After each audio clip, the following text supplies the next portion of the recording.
Each year during National Salvation Army Week, I marvel at the vast amount of assistance and hope that the Salvation Army deploys to serve the needs of America's most vulnerable.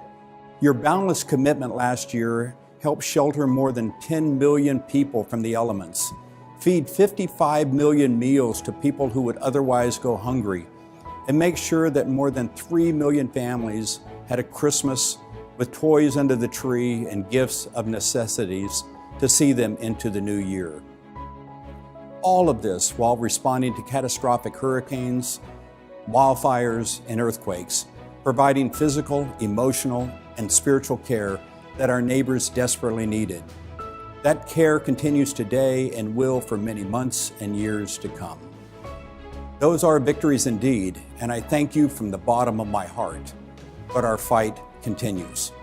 As we assess our course of action in meeting mankind's greatest needs, we know our strength lies in the generosity and passion of those who serve with us, and in the strategic, disciplined approach the Salvation Army is uniquely suited for, community by community, situation by situation.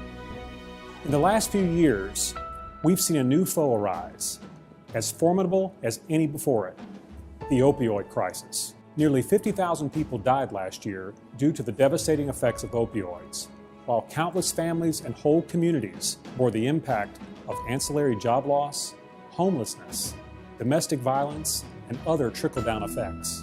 Meanwhile, about half of all Americans now live paycheck to paycheck, and 13 million children struggle with hunger every day.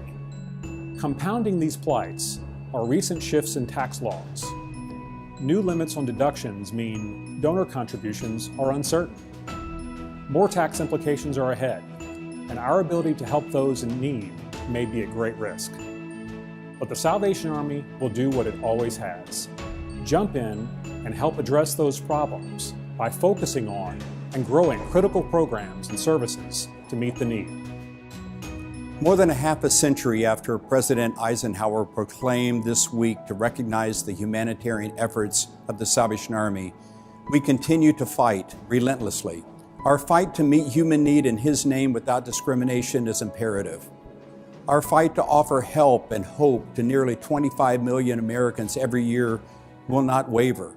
Never has it been more important that we fight together with all of our might.